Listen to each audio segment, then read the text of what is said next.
Thank you, Robin. This is the host again, Wesley. Nice to see everyone here, a bunch of familiar faces and also new friends.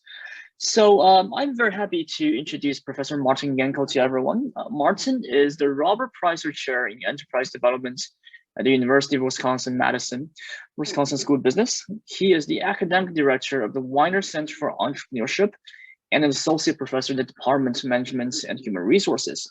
He is also a principal in the initiatives of studies in transformational entrepreneurship. Martin's research interests include entrepreneurship, innovation, technology, business strategy, and complexity theory.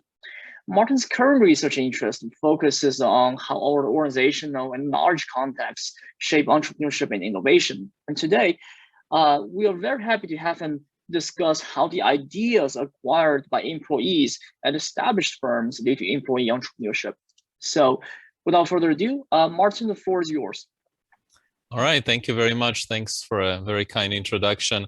So it's great pleasure to be here and to have the opportunity to talk a little bit about my work and some research in this area. So hi everyone. So I will talk about from ideas to new ventures, exploring how established firms give rise to employee entrepreneurship. So very quickly, I will describe the outline or the summary for the talk. So we'll talk a little bit about what we know in this area of research.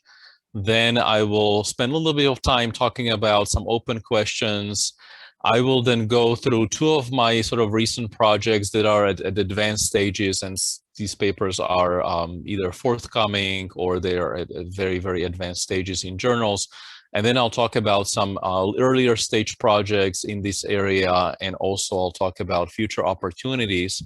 And I will, when discussing these projects, I'll try to focus more on sort of the broader connections and broader context. And I will also try to think about maybe how they're all sort of forming an agenda that is trying to push this literature forward. So what do we know in this area when it comes to employee entrepreneurship? And sort of most of my research is thinking about how ideas are, or knowledge that is originating from the context of existing firms, how is that give rise to entrepreneurship, and mostly in the context of new firms, but also in some of my work in rival firms as well. So what we know in this literature, in this body of work, is that we know that the context of established firms, or established firms in general, they play an important role in emergence of startups and emergence of employee entrepreneurship when employees are leaving these established firms and creating startups on their own. We also know that employees are acquiring sort of valuable and relevant knowledge in these established firms, and we know that these knowledge, when we say valuable, it is valuable for entrepreneurship. So, and this knowledge could be related to markets or technologies or customer relationships, social networks, specific ideas. So there's a wide variety of studies looking at these different pieces of knowledge that have been transferred and are being carried from established firms to entrepreneurship.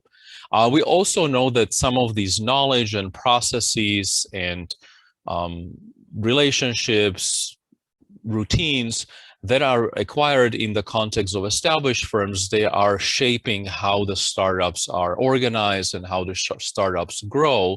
So we can think about this as some sort of imprinting. So we know that startups are imprinted with that knowledge.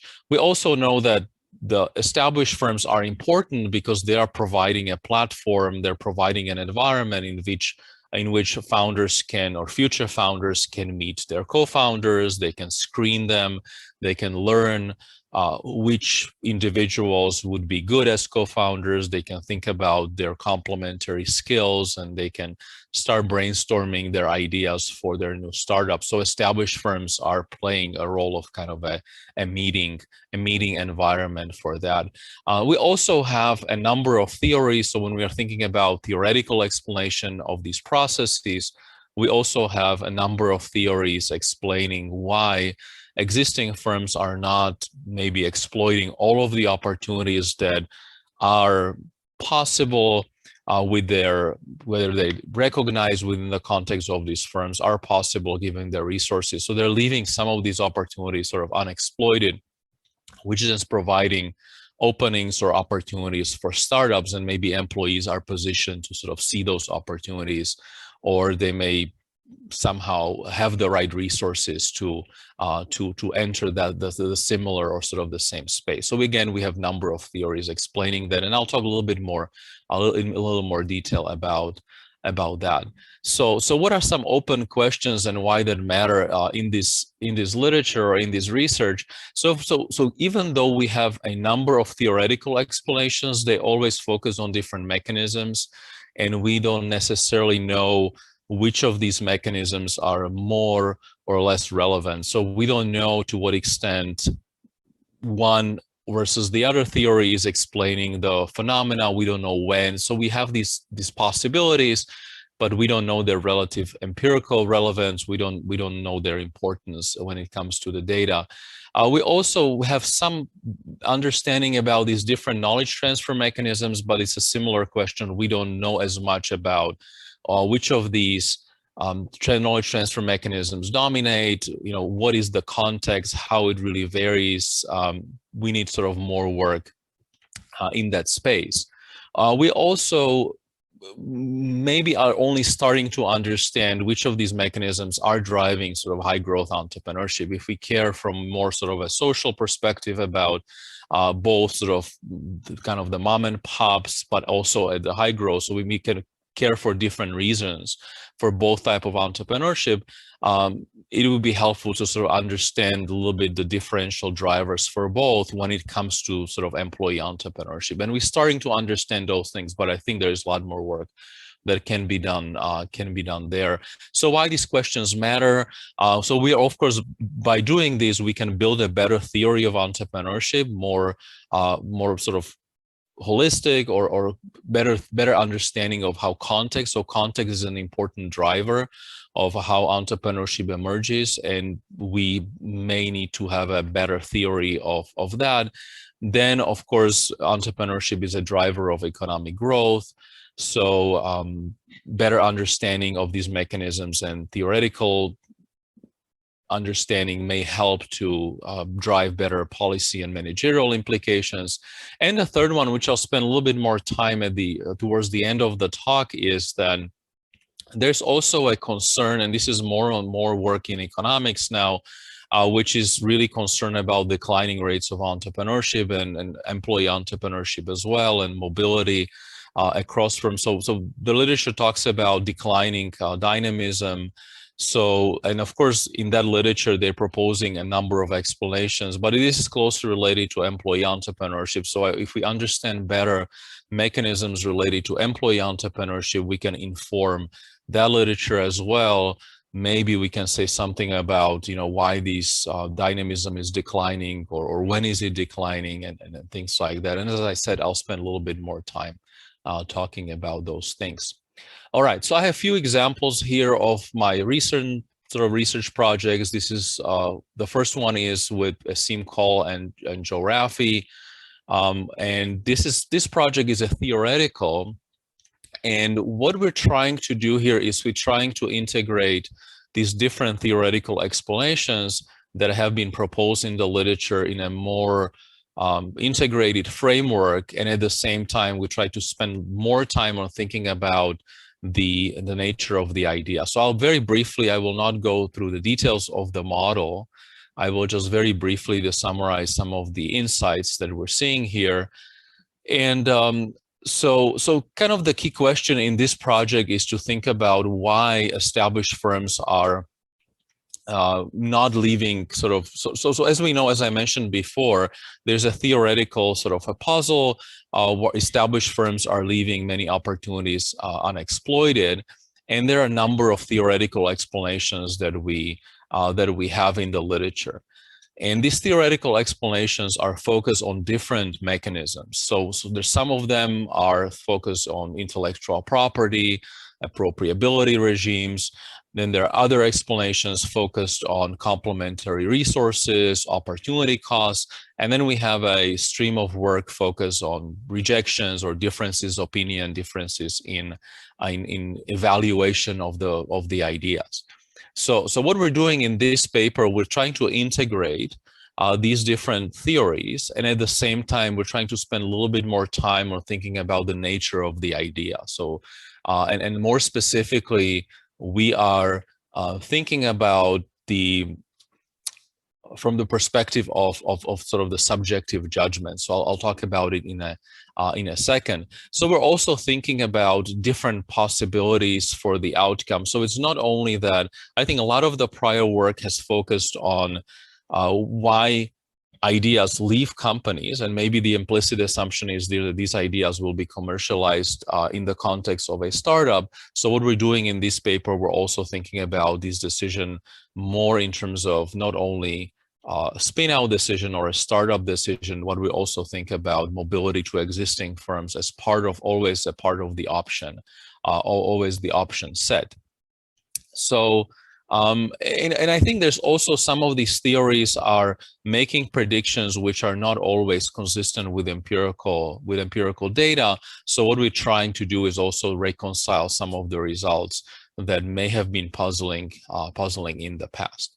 So what we're doing here is focusing more, as I said, on the nature of the idea, and we're incorporating the literature on subjective judgment under uncertainty. And the key idea is here that the entrepreneurial ideas are, of course, uncertain, and there is an absence of sort of market for these ideas. And in many cases, entrepreneurs need to commercialize their ideas to appropriate the residual value. They are the residual claimant.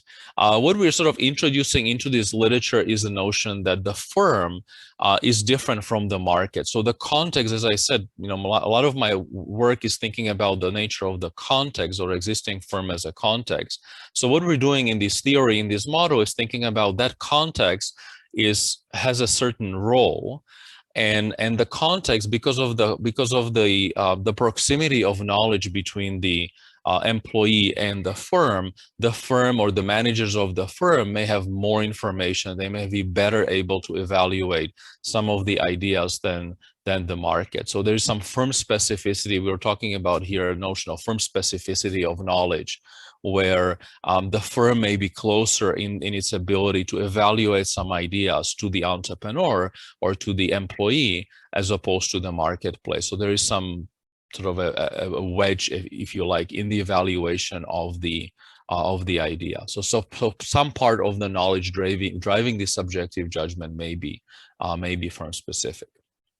So what we're doing here, we're building a very simple model, and here the role of model is just to provide some structure. So this model is fairly straightforward, but what we want to see is provide some maybe systematic structure, systematic examination of these different pieces of these theories, so we can bring them all together and sort of examine how they are maybe interacting with each other, because I think the theoretical development maybe in these prior studies have been a little bit more fragmented. So here we're saying, if we bring them together, if we focus on some of these interactions, what do we get in return?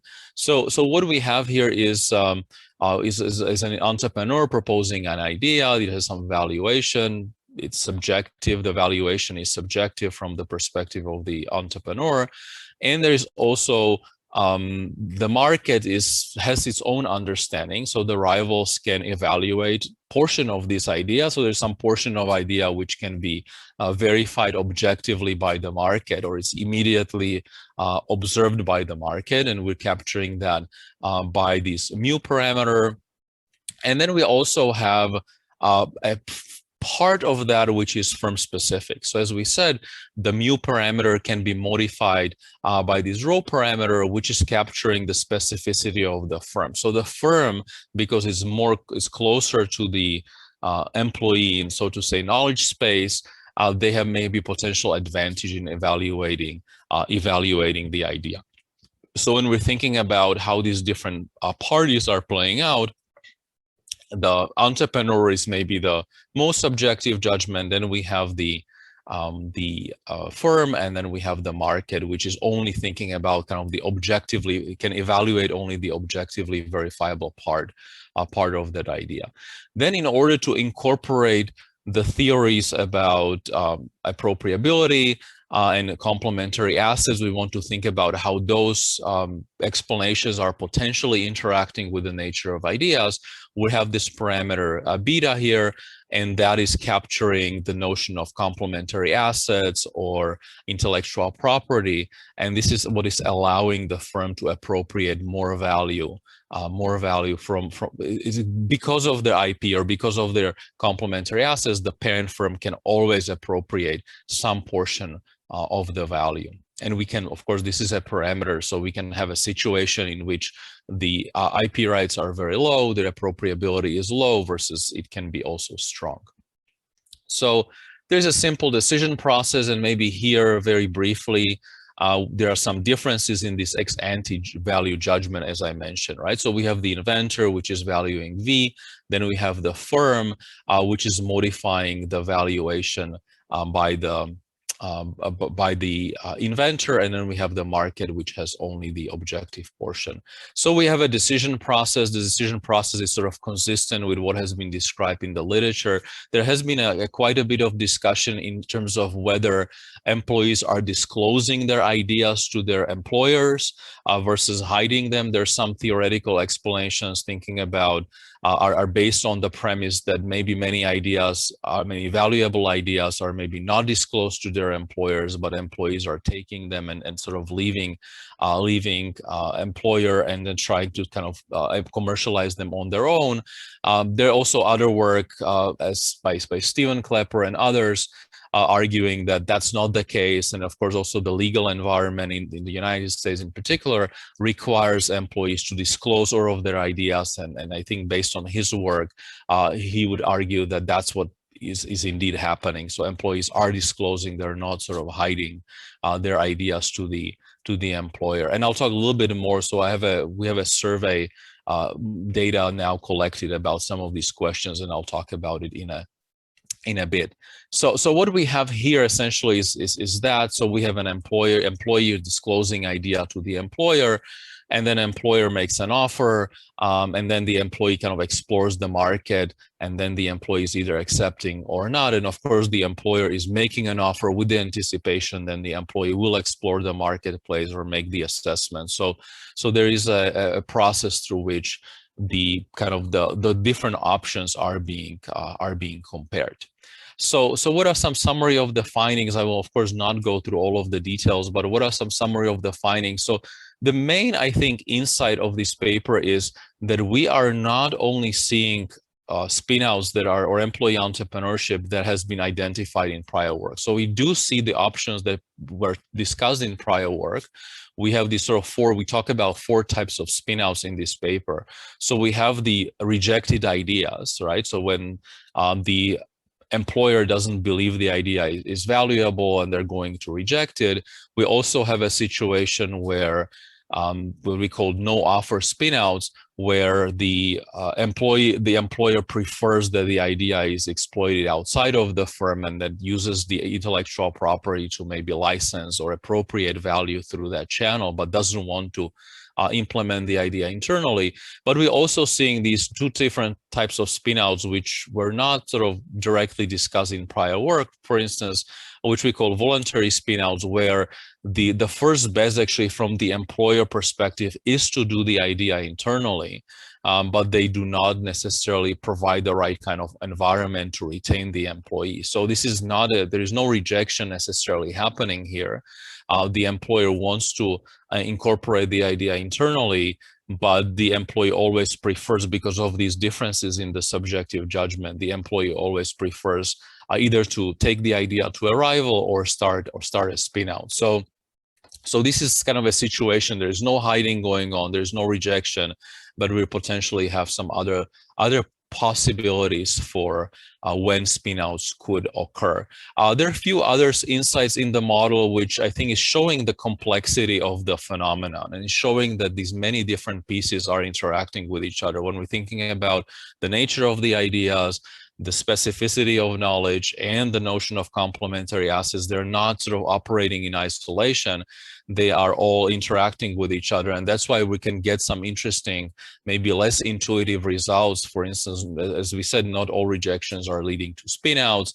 And also, sometimes, for instance, reducing startup costs can increase the probability of some types of spinouts, but it can also decrease, right? Because there are other channels through which the firm can appropriate value that may increase their incentive to provide a higher offer. So there's some non-trivial interactions here that are potentially emerging. So this paper is an attempt to integrate existing theories and hopefully provide a more holistic understanding of how spinouts emerge from the existing firms.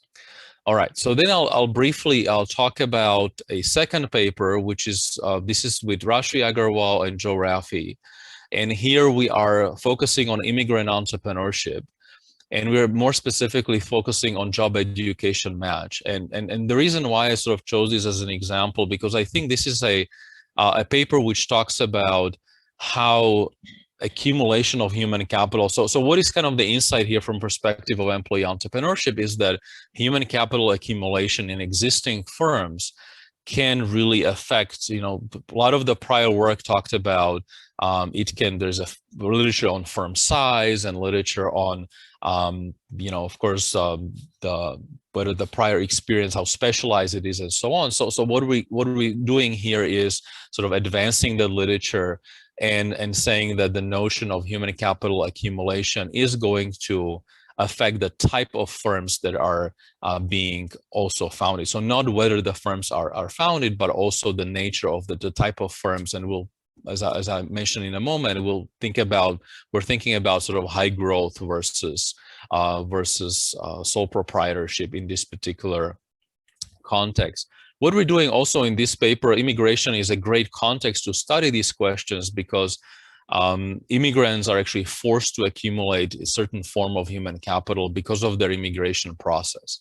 And there's some managerial and policy implications here as well. There's a potentially a double-edged sword of how immigration processes are affecting entrepreneurship. And of course, overall, the effect is very, very likely negative. So very briefly, what are we doing in this paper? If we are thinking about how entrepreneurship emerges, we have some preferences for entrepreneurship. Of course, people with entrepreneurial inclinations are gravitating towards that. And then we have, as I talked about in the beginning, we have some relevant skills and human capital that is affecting whether people start entrepreneurship. However, in the context of immigration, we have that because of the immigration process is set up when you are, and here we're focusing on people in science and engineering and focusing on graduates of universities in the US. So graduates are forced to start their career in an area which matches their education. And we know from prior work that that doesn't happen for people with entrepreneurial aspirations. So from prior work on natives, we know that people with entrepreneurial aspirations tends to explore. They like to go into very varied experiences. They like to have differences in their career. They don't typically have these more specialized career track. However, the immigrants are more or less forced into that track because of the requirements of the immigration process.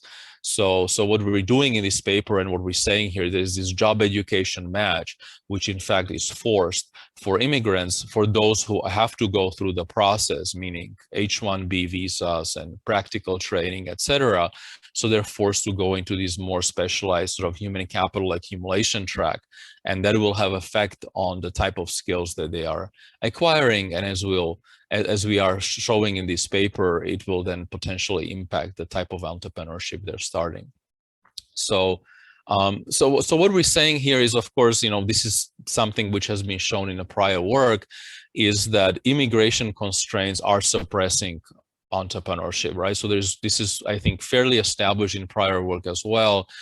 Because of the immigration constraints, you have less entrepreneurship as a result. And of course, there are legal reasons for that as well. At the early stage careers, people who are holding temporary visas are not technically allowed, even though there may be a co-founders with some restrictions. In general, they're not allowed to start businesses. So in general, we see this suppressive effect on entrepreneurship, at least in the early career stage. However, individual preference. So what we're doing here in this paper, and kind of I mentioned this a little bit already.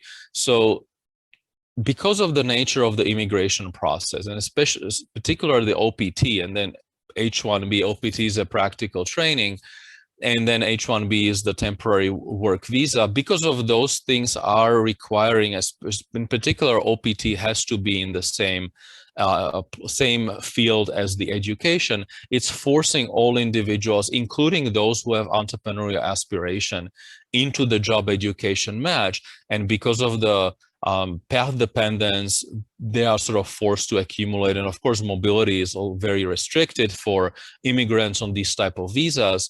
They are essentially forced to accumulate a more specialized and more sort of narrower human capital. So these immigration constraints, so in general, when we're seeing for natives, is that individuals with preferences for entrepreneurship, they are less likely sorting into job education match for natives. We're seeing that that's not the case. There's a reverse effect for immigrants who are facing those immigration constraints. So it's channeling people even with those entrepreneurial aspirations into job education match. So now what the job education match is doing, and this is of course something which is holding for natives as well. So we're seeing it has two effects. On one hand, it's increasing opportunity costs. So people who have these more specialized careers tend to have higher wages, higher job satisfaction over time as well. And what we're seeing in this paper for immigrants, the effect is similar, however, it is weaker. So if we are looking at these two graphs, so there is a positive effect of job education or positive association. So this is, descriptive analysis. We're not making causal statements here, but there is a positive association with salary for both natives and immigrants in job education match, but it is stronger for natives than it is for immigrants. And immigrants, this is a category of immigrants who are holding this temporary work visa at graduation, and a similar effect is on job satisfaction. So when we also said that there is an effect on accumulation of human capital, so here we can, in the data, we can look at it a little bit less directly, but we have sort of some measures of that, and there is an indication that there is a kind of a long-term effect on specialized accumulation of human capital. So these are individuals who are in the field of science and engineering, and what we're seeing here is that these immigrants are sort of more, so immigrants are more likely sort of staying in the track. So they're less likely changing positions or being promoted.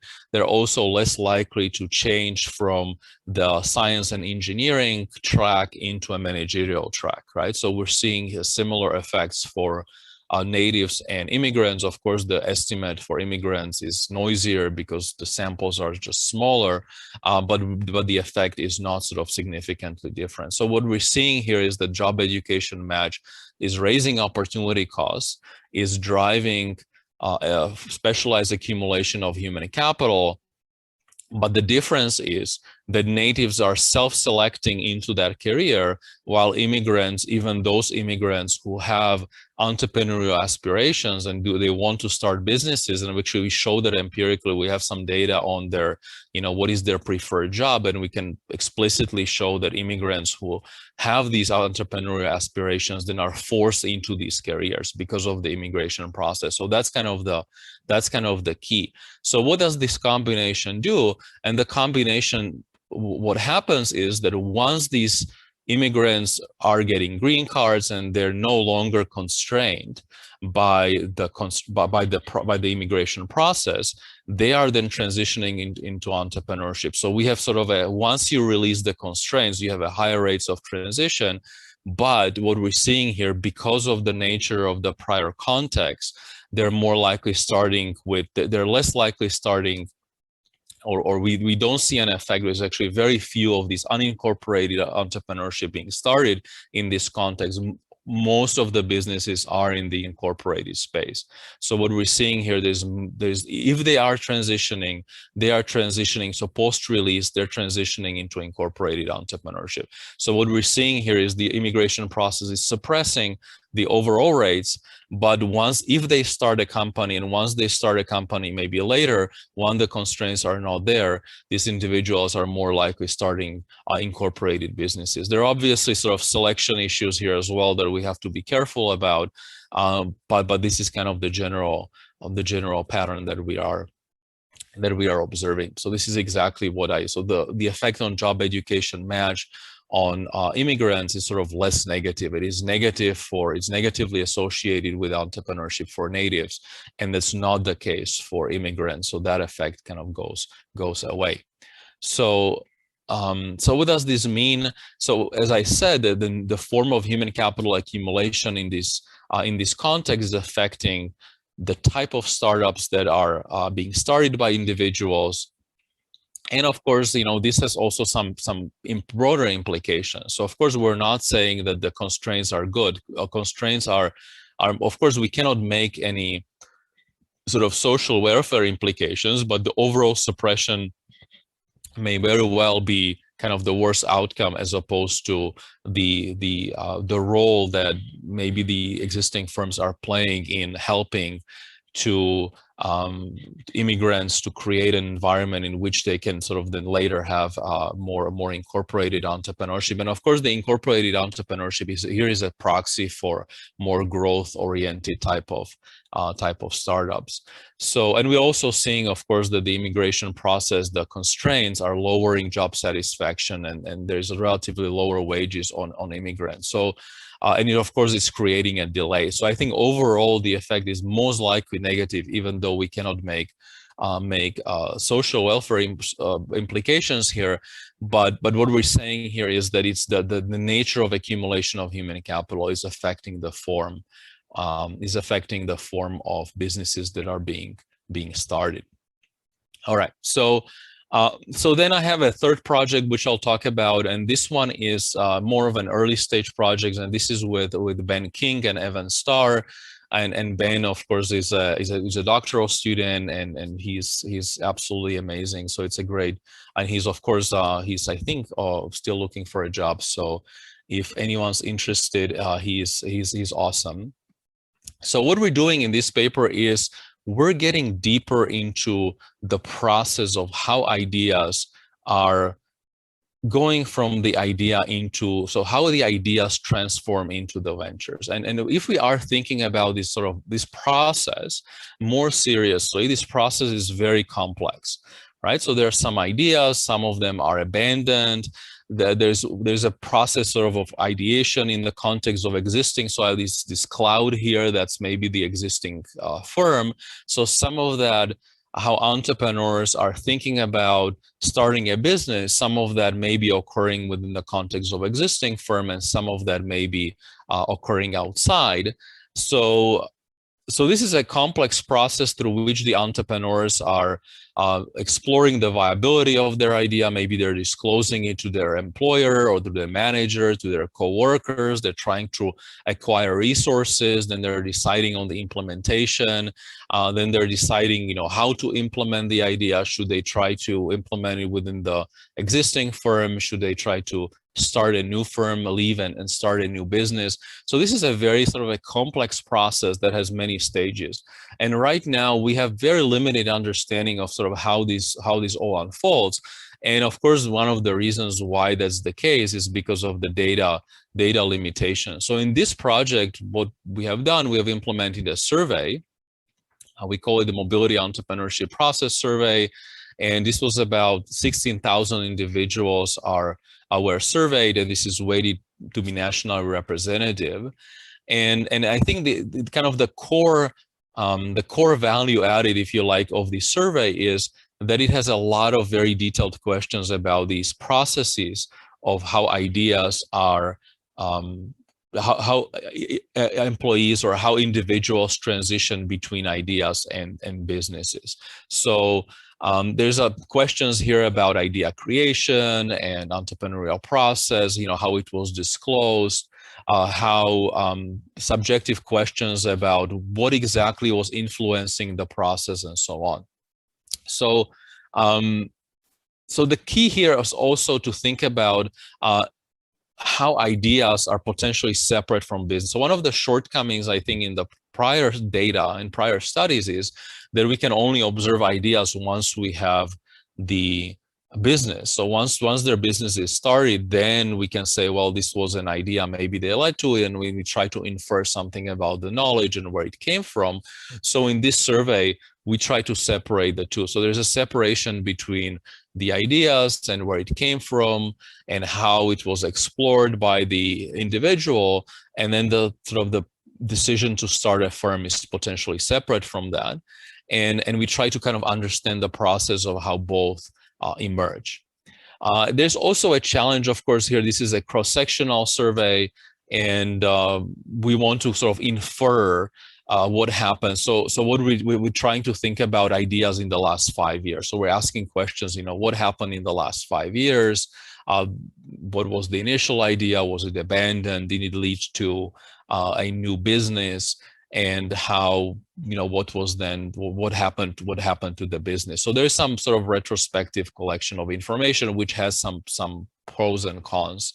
But it's pretty much the only way to do this with a cross-sectional survey.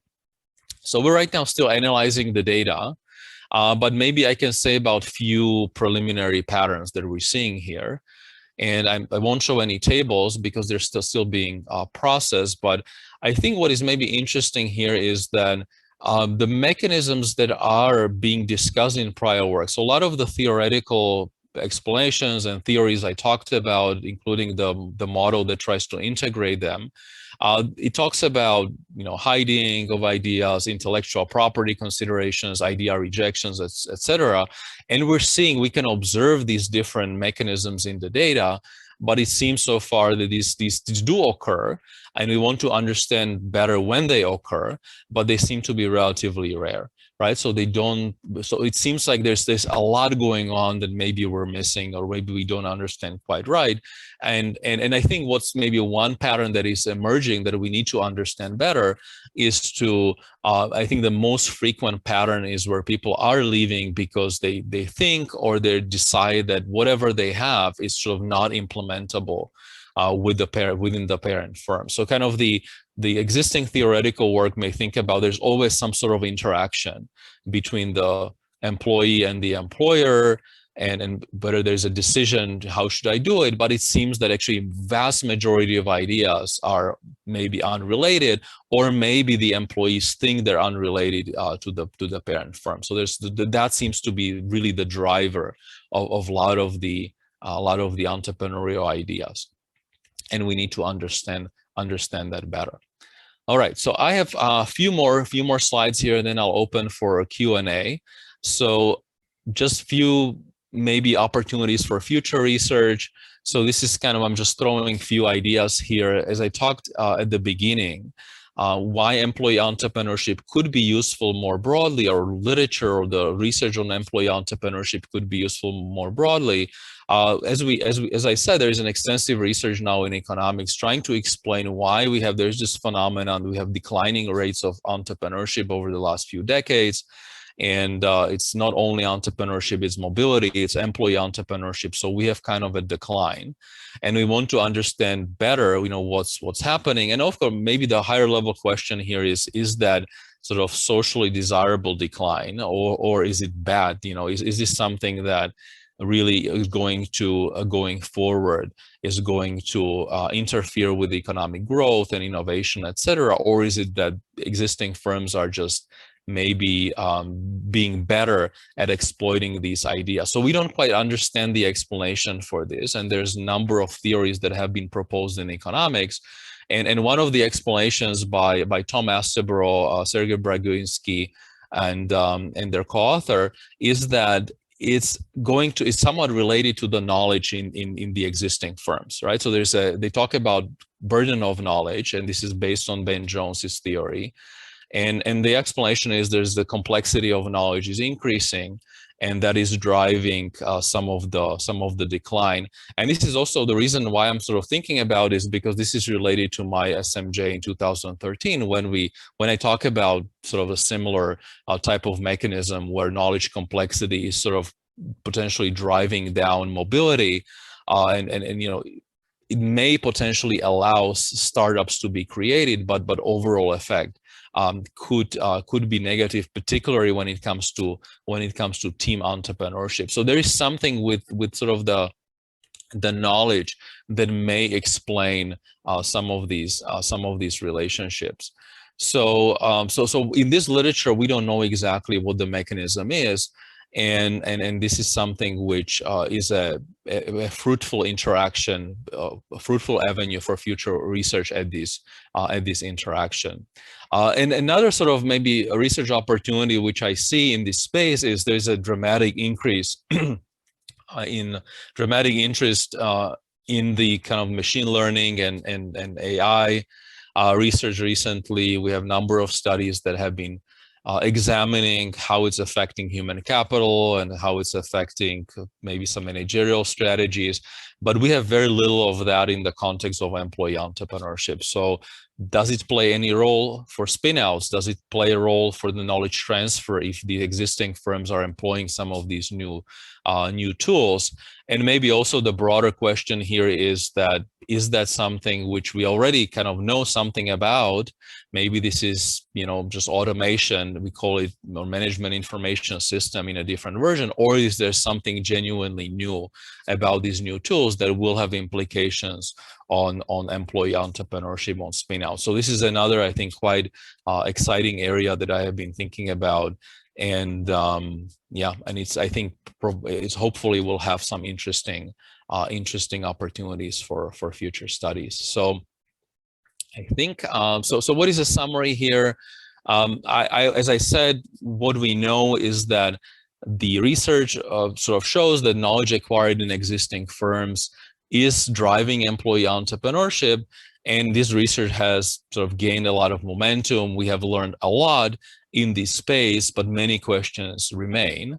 And I think the underlying processes in particular, we do not understand very well. And it's really an important question because it will help us to not only build better theories, but it also has some practical implications for understanding of, you know, when we can get entrepreneurship that may be helpful for society.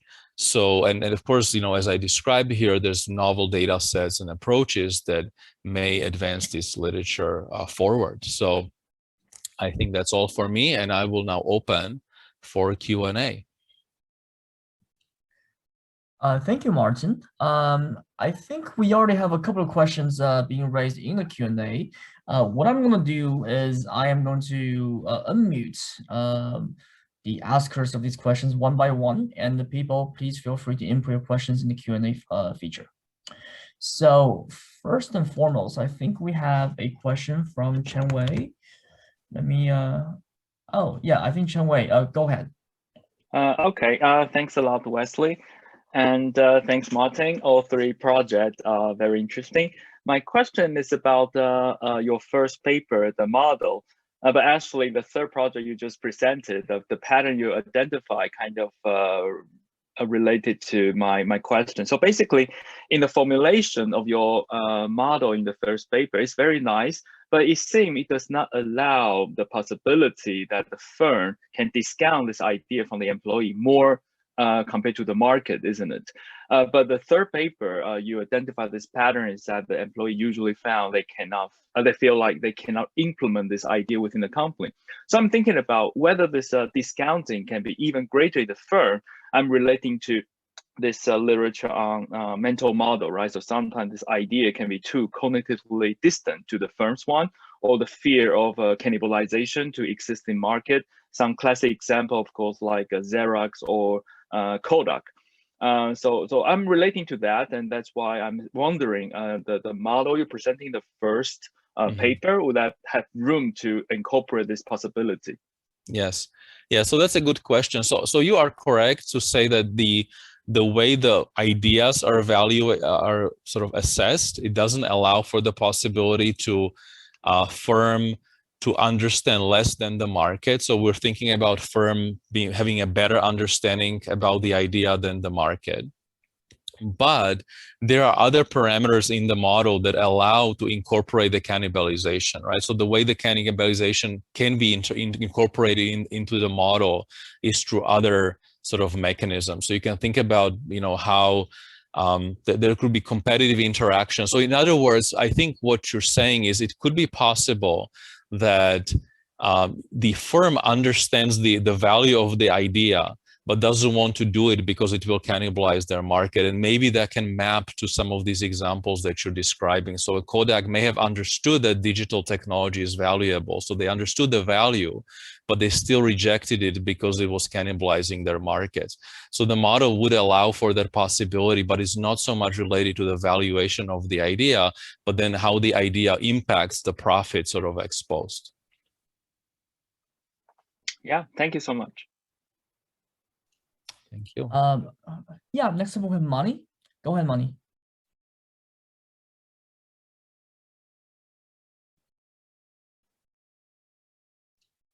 Would you like to ask a question, Mani?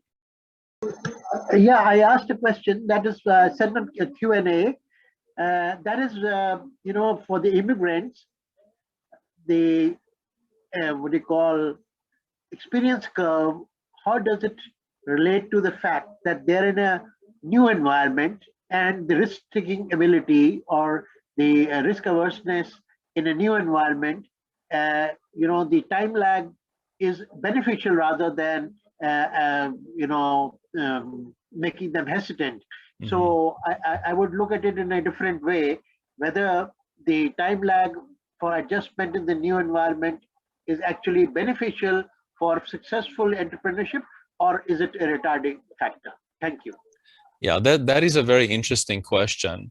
And I think in general, Mani, you're correct. I think being able to learn about the culture and acquire social connections is very important for immigrants. I think in this particular context is maybe a little bit less of an issue because these are students who are entering, and I may have not mentioned it very clearly. I may have forgotten to mention it. These are individuals who are coming to the US to study for science and engineering and to obtain science and engineering degrees. So these are all students who are coming to the US with an F1 visa. And then so when they are entering the workforce, they're already in the US, either with an undergraduate degree, master's degree, or a PhD.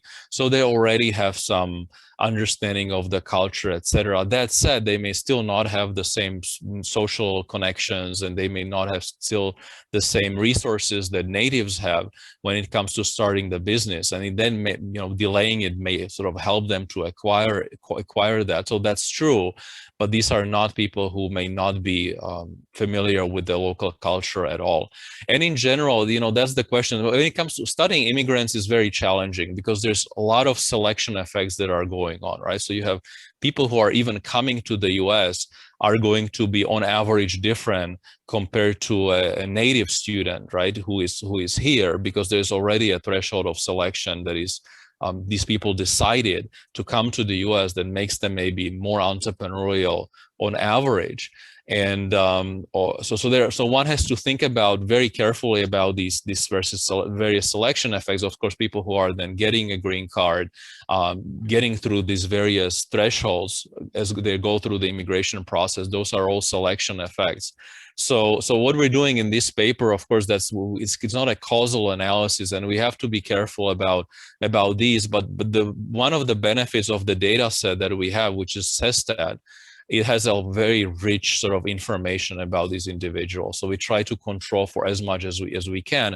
And interestingly, it also has questions about what are your preferences for entrepreneurship. So, and these are sort of the, at the time so this is like an early stage question. So we can hopefully rule out some of these selection effects, but maybe not completely. So again, it is challenging, but going back to whether restrictive it could actually have advantages, I think it has maybe some advantage but the downsides of being very restrictive and constraining mobility and not being able to start businesses early on, most likely these things dominate, even though, as I said, we cannot really do a proper sort of comparison between the two.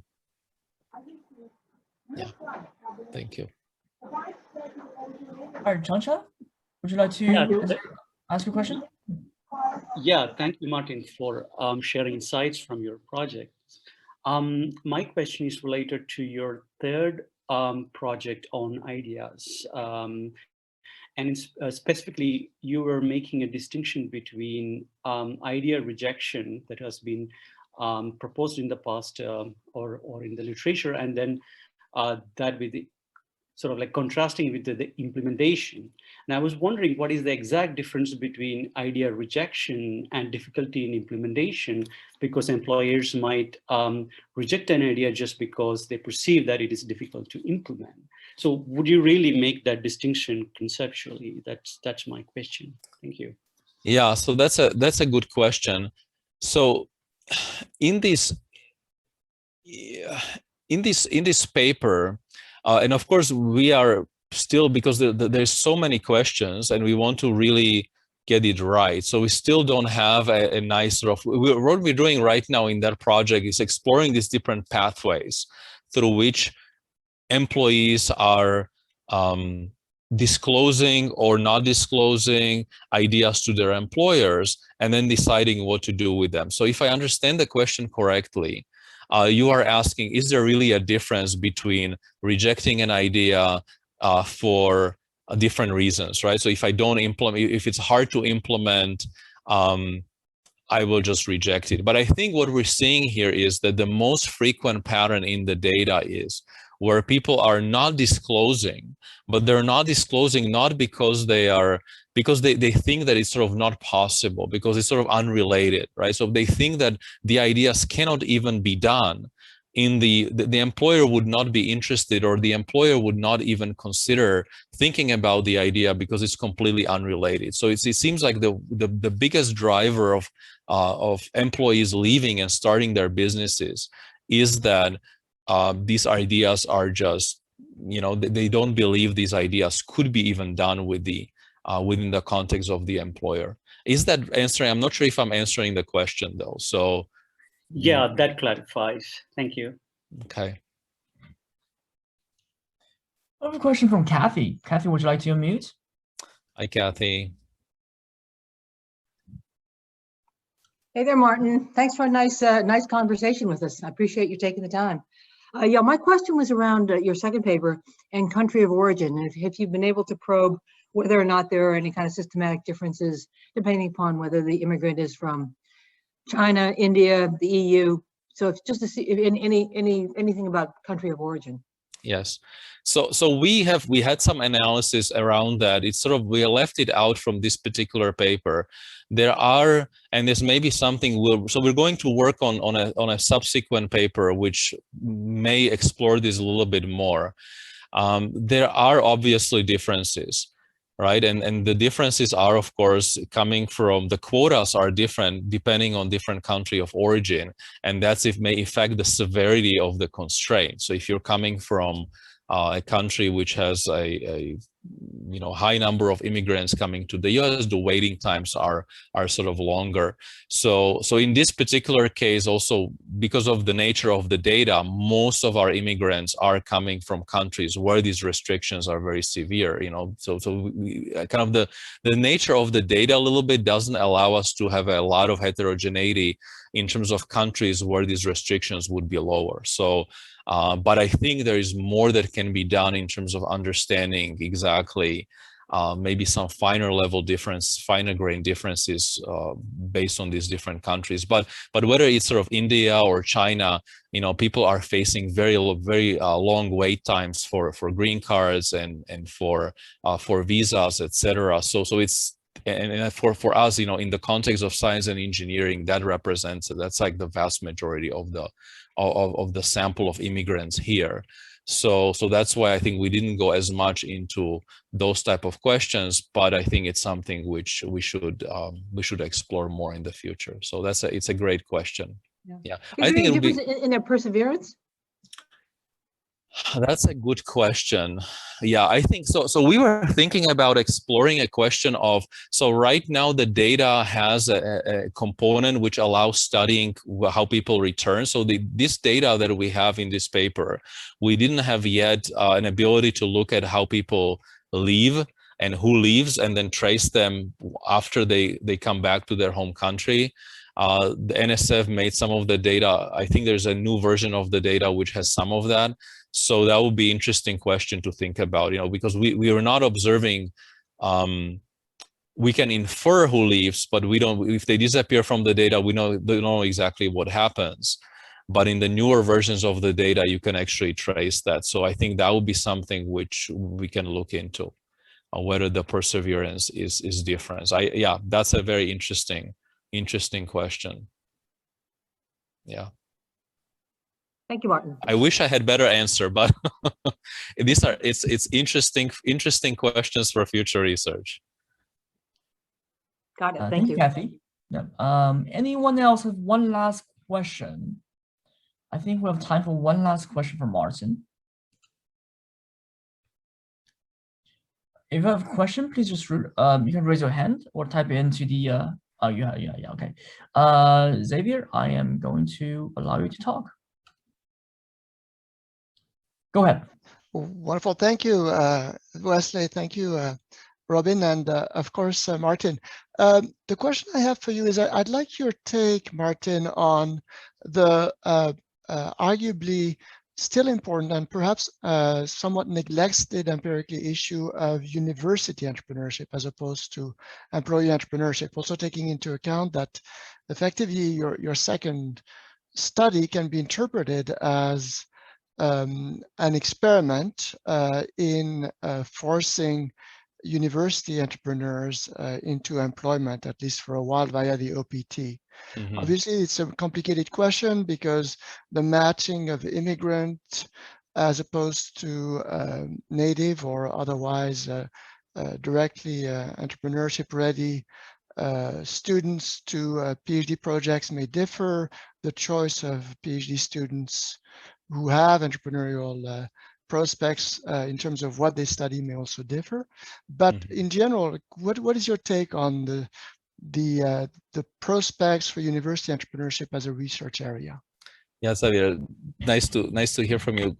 That's an excellent question, and I agree. I think we could do more there. And in our context, so we are, of course, these are students. We're graduating and then entering with the workforce. So it's not kind of university entrepreneurship the way we would think about it as better, ideas, university patents being commercialized, etc.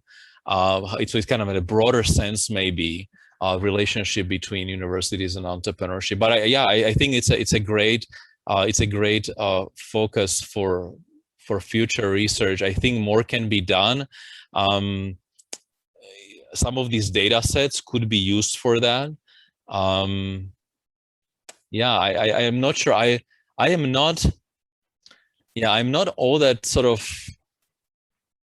I'm just kind of thinking aloud. I think the data set that we have maybe could be pushed in that direction a little bit more, because we are observing some. So I think what it needs is to overlay some understanding of which ideas are coming from universities and which ideas are coming from the students themselves. So that it would allow. So I think it's a great question, and I would love to do work there. I think we don't have. So there's a project called U-Metrics now, which is driven by census, which is very exciting, but I don't think it has been completely. Papers are just starting to maybe emerge, and maybe that will be something which will allow to yield more insights about that. But for now, at least from the work that I have been doing, I have not my data sets are not being able to sort of answer that question very well, because we don't know in that data set, we don't know exactly where ideas are coming from. So but it's excellent question. All right, thank you.